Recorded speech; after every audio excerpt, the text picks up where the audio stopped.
Super happy that you guys are here tonight. And first off, I want to say just thank you for taking time because everybody is busy. And May is especially a really super busy month for women, especially. So those of you that don't know me, the two of you that are on do know me, but those getting the recording, some of them might not know me personally that well. But I'm founder of Bridge to Abundance Coaching, and I'm a certified life coach and holistic menopause coach. I've also been with Plexus Worldwide, a gut health company for the last 9 years.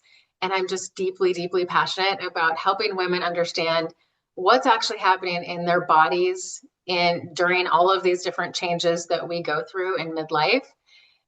So many women I find are walking around exhausted, anxious, dealing with inflammation in their bodies, feel like their brains, brain fog and things like that, feeling overstimulated, emotionally drained, or just not feeling like themselves. And a lot of times I hear them saying they think they're just failing over and over again because they can't figure things out. So most of the time, though, it's just our bodies telling us we need to pay attention to different areas. And when we do that, we can feel so much better. So tonight we're going to talk about one of the most overlooked pieces of healing, and that is our nervous system. And I feel like many people are in survival mode probably way before perimenopause even. So even in our 30s, into our 40s, really getting into that just survival mode and going through the everyday motions of things. So the vagus nerve, let's talk about this. So the vagus nerve, your body's chill switch, right? The vagus nerve is the longest cranial nerve in your body, and it plays a huge role in regulating that your rest and digest. So your parasympathetic nerve system. And what it does is it slows down your heart rate, it slows down, stimulates digestion. It lowers inflammation in your body. I don't know if anybody on this call or anyone listening to the recording, if you're dealing with any type of inflammation, puffiness in your legs or your hands, or maybe you even notice your face feels puffy. But this is super important to lower inflammation. It promotes the calm and emotional regulation also in our bodies. It supports healthy breathing and relaxation.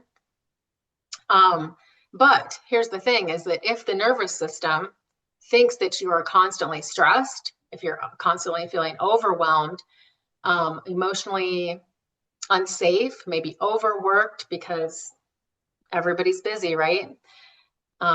Inflamed, even undernourished, maybe just not eating as many meals throughout the day because you do get busy and you do get overwhelmed, and maybe there's not time in the day, or you don't take the time to eat really, really well. Eating on the run is what I call it. So also running on caffeine and cortisol all day long, having our cortisol high. So the body, when we're in that state, our body responds accordingly. And this is why stress doesn't just stay in our mind, it shows up in our body. I think sometimes we can think, I'm totally guilty of this, but we can think, I'm totally handling it fine. I'm totally fine. Even in a stressful season, we might think that. And then do you ever go through a stressful season and then your body just finally gives in, and maybe you even get sick with something because your body is now just finally able to relax? Does anyone ever experience that? But yeah, stress shows up in the body. And sometimes it might take a while, but it can show up like bloating. It can show up by poor sleep, heart palpitations, anxiety, feelings of anxiety, waking up at 2 o'clock in the morning with anxious thoughts, inflammation, feeling overstimulated. I think a lot of people are walking around overstimulated, feeling exhausted but wired. Have you ever noticed that when you're super stressed, you suddenly crave sugar? Anybody have that? Or maybe your digestion gets worse.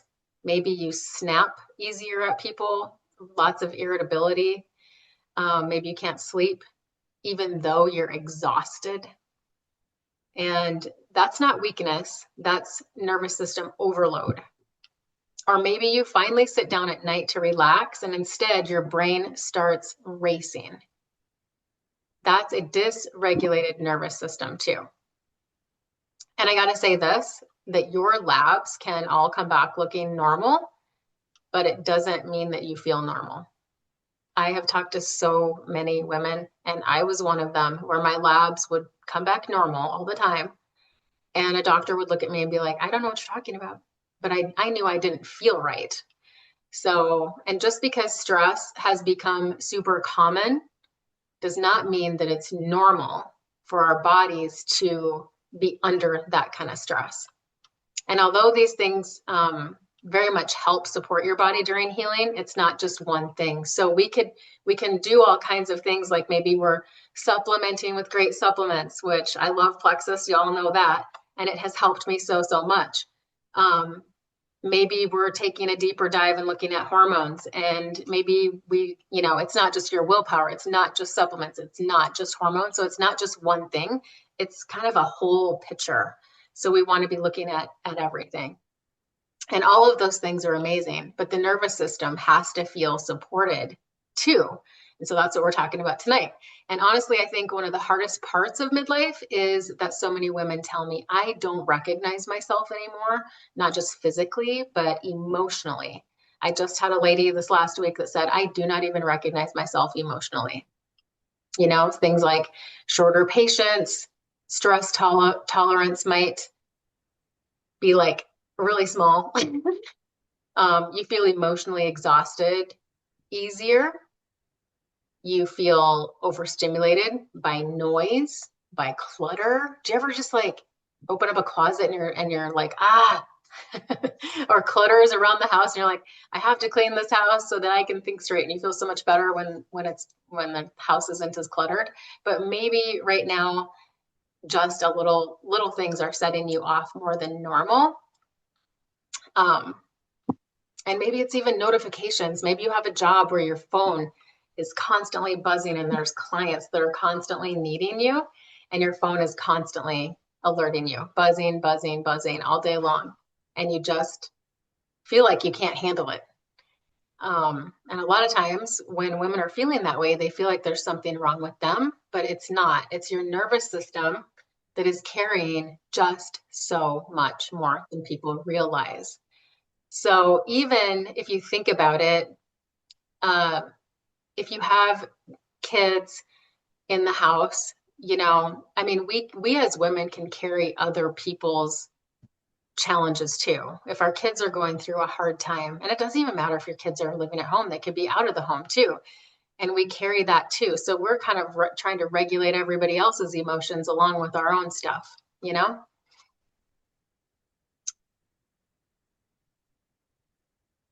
All right. So let's talk about top ways to support your vagus nerve after we've just kind of did a little bit of detail about what the vagus nerve even is and the parts that it plays and how it can affect you negatively.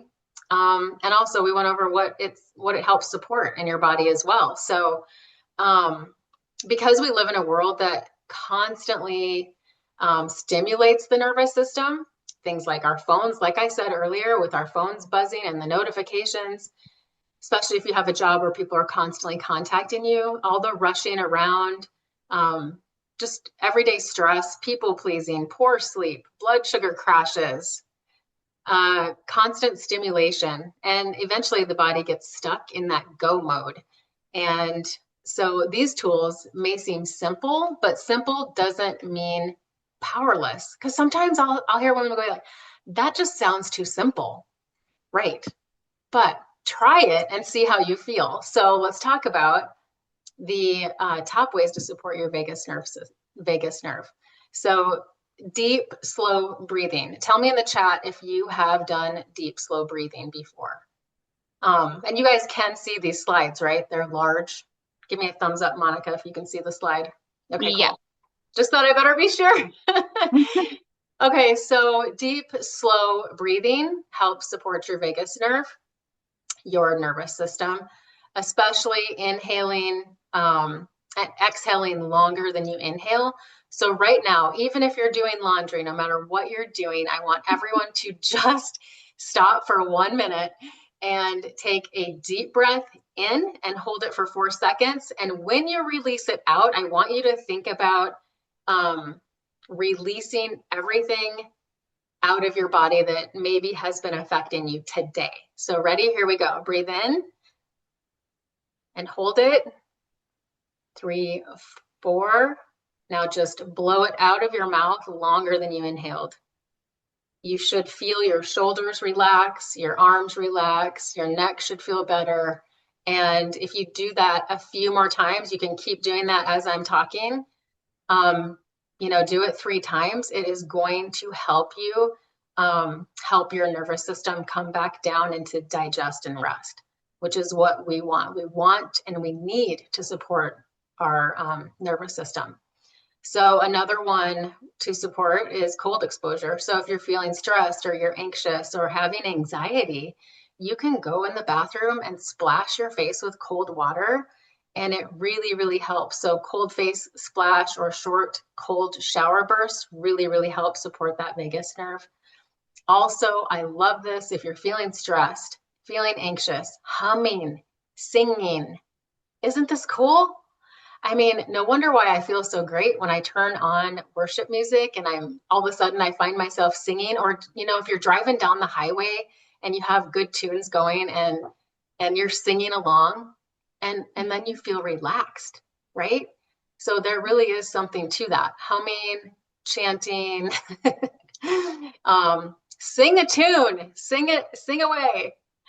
And then the next one, meditation or restorative yoga, helps keep you relaxed and focused. So see, there are things that you can do to support your vagus nerve right now, tonight.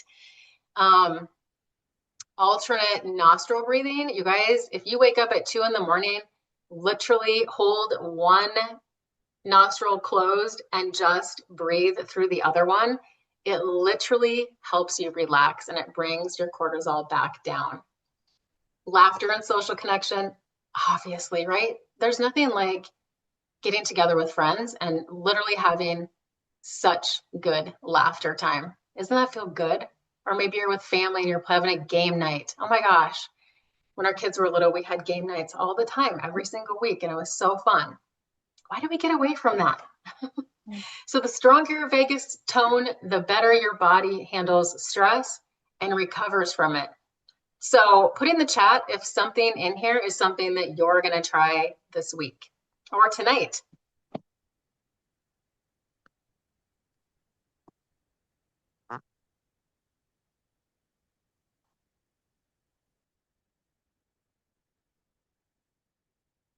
All right.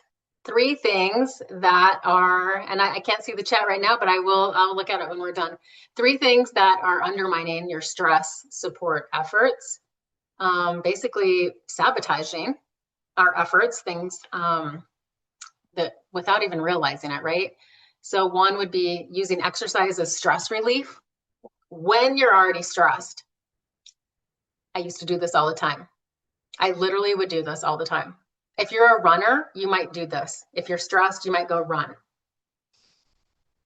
It's not the best thing to do when you're stressed though. So HIIT cardio, going and running, doing that intense training actually will increase cortisol. That's your stress hormone. So exactly what you don't need when you're stressed, okay? High cortisol individuals need gentle movement instead. Walking, yoga, swimming. I have had to learn to actually pull back from that in the phase of life I'm in. I've really, really learned to listen to my body and pay attention. And I think that is key too, of how am I going to work out today? You know what? I'm not stressed. I don't have stress in my life. I'm feeling amazing. And I'm going to hit a really hard workout. But on days, if I've had stress in my day, then slower, taking a walk, going on a hike, doing something like that is going to support our bodies so much better, because the last thing we want to do is actually increase cortisol, right? And exercise can seriously do that. Number 2, that can worsen this is by skipping meals or going very low carb when you're stressed. So this creates a double cortisol spike. Your body perceives fasting and very low carb diets as additional stressors. Stressed bodies need regular balanced meals with moderate complex carbs. And so, when we're thinking of even fasting, some people might fast for many hours. And this is why, for some people, fasting actually is so not good. I wouldn't recommend fasting when you are stressed. You need to support your body with really good nourishment during that time. And then number 3, that undermines your stress efforts is using alcohol. I think we all know this, right? Because I think sometimes people might think, well, I'm gonna have a glass of wine and that's gonna help me relax. But while it might feel relaxing, alcohol disrupts deep sleep and it triggers a cortisol rebound effect when metabolized. So try magnesium, magnesium glycinate, and L-theanine together really can help you sleep and relax. Herbal teas, gentle stretching, instead, right? So hopefully that helps you guys. Tell me in the comments if that is something that you feel is doable.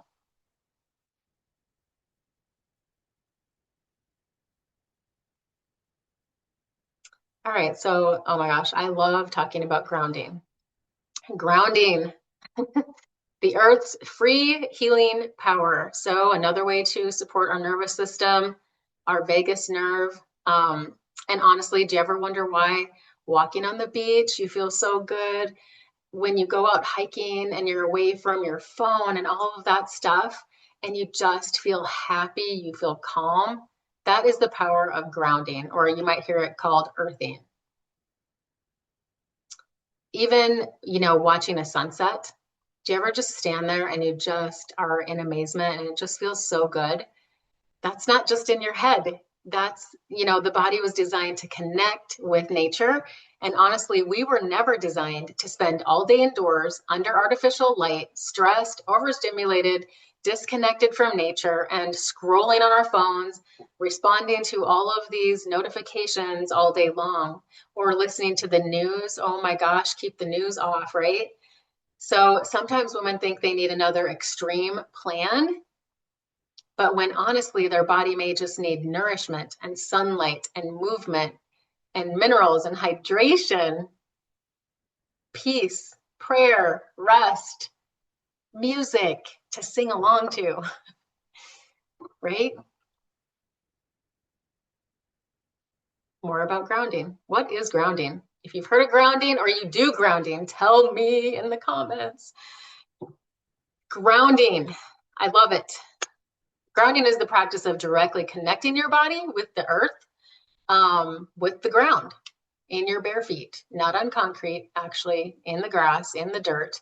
And the science behind it is the Earth's surface contains free electrons that can be transferred to your body when you make direct contact. These electrons act as natural antioxidants, neutralizing free radicals and reducing inflammation.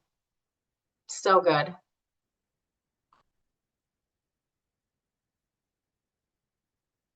My favorite part.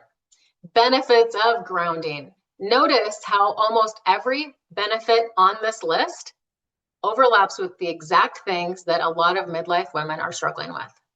The body really, really wants balance. We just have to stop fighting against it and start supporting it differently. This is why I care so much about root cause wellness, because there's so much that we can be doing to support our body, our hormones, and all the things. Because women are often trying to fix symptoms while the nervous system, inflammation, blood sugars, hormones, gut health, and stress patterns are all interconnected. So let's look at the powerful benefits of grounding. So grounding will reduce inflammation. We want that, right? 30 minutes of grounding, and you're going to see and feel a reduction in inflammation. Grounding improves sleep quality. It helps normalize cortisol rhythms and regulate your sleep-wake cycle for deeper, more restorative sleep. It decreases stress and anxiety. So direct earth contact has been shown to shift nervous system activity from sympathetic fight or flight mode which is the one that has the cortisol high, to parasympathetic rest and digest mode. So that is what we want. You feeling stressed, you could go out and walk around in your yard with your bare feet. And we can do that now since there's not snow. Grounding also accelerates recovery. So athletes are turning to grounding to reduce muscle soreness and speed healing after intense training. You guys, I right now have a grounding mat on my feet at my desk. I also have grounding sheets on my bed, and it has helped me so much. I'm all about grounding. That's why this excites me. Grounding also supports heart health. So research shows grounding can improve blood flow and heart rate. So that's really, really great too. All right, this is our last slide. How to practice grounding. And this does not have to become another stressful checklist. These are also not things that say you're being lazy. They are actually things that your nervous system will help support your nervous system, okay? So you can practice grounding by walking out on the grass. It even says concrete, but I don't know why I have concrete on there, because I'm a believer in getting your feet in the grass and in the ground. 15 to 30 minutes every day. Swimming in natural bodies of water, oceans, lakes, rivers, getting your hands in the garden with your, when you're planting. This is such a great time of year. We can be grounding by doing that and planting our flowers. Why do you think you feel so happy after planting flowers? We're getting our hands in the dirt, right? Sitting or lying directly on the ground, and use grounding mats or sheets if outdoor access is limited. And that is why I think I love my grounding sheets and my mat so much, because in the winter, which we have long winters here, they can get pretty long, and I need to be grounding. So hopefully those things were helpful for you guys.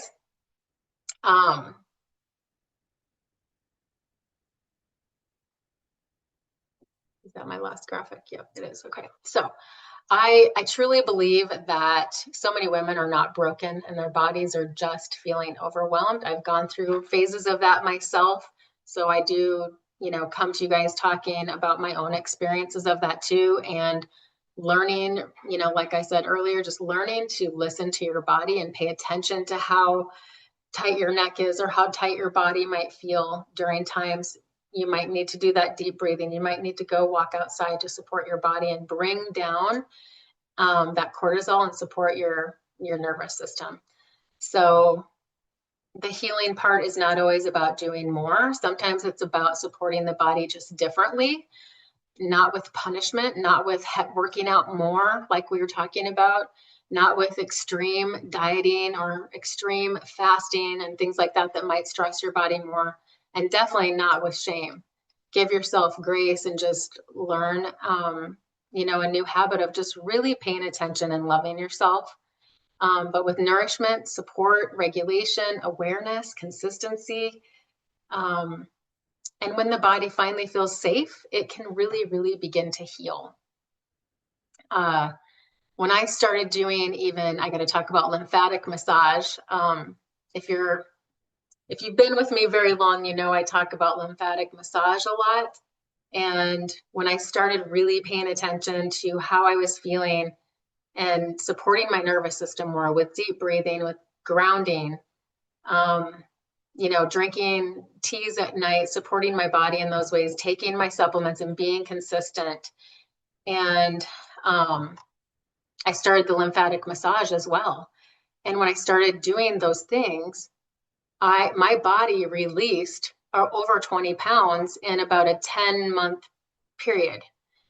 For me to start seeing that scale moving when it was stuck for so long, I just was like, my body is finally feeling safe, and it's finally releasing inflammation, and it's releasing some weight that really was not budging for me. And so it truly, truly is important to, like I said earlier, you can be doing several different things, but if our nervous system isn't being supported, that could be the missing piece, right? So I hope you guys enjoyed this workshop. Here's what I have coming up next in May. I have, here, let me stop my share screen. Okay. Let's see.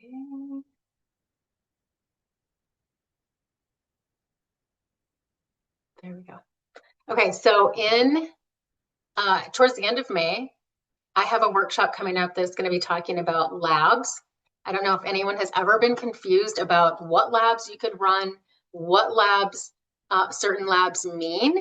So we're going to talk about what tests women can ask for, what the labs actually mean, what might be getting overlooked, and how to be a better advocate for yourself when you're talking to your primary care doctor. Or maybe you go to a holistic doctor as well. But so I will also, in that class, I'll be giving a free wellness labs checklist for anybody who wants it. It's a list that you could take to your doctor and talk about it with them. And it also says like why you would get that test done too and what that means. So it's going to be super, super awesome. I'm really excited about that because for years and years and years, I didn't understand that stuff, but now I do, and I get to pass it on. Anyway, it just will help you feel more empowered. So I also, another thing I offer on the side is midlife nutrition clarity sessions. If you've been around for a little while, you've heard that this has opened up now for everybody. And this is designed for anyone who's just feeling off, really wants to take a deeper dive and looking at things. So I will look at your nutrition. I will look at symptoms, stress, energy, sleep, digestion, blood sugar patterns, hormone supportive habits, and lifestyle factors that may be affecting how you feel. It's amazing. If you want to get that done, I'm here to do that with you. So it's really a root cause whole body approach so that you can stop guessing and start understanding what your body may need. Again, it's like sometimes it's just those little missing pieces and we just need someone to help us connect the dots, right? So more information on that, the nutrition clarity session, you can go to my website. It's bridgetoabundance.com. And you can just read about the information there and then private message me like on Facebook and tell me you'd like to do that. I'm doing them for free right now. That's a gift for anyone who's on this call. All right. So I will stop record for now. And I thank everybody for being here. And I'm going to open it up for anyone who has questions. All right. Thank you guys. I'm going to push stop here. Hold on.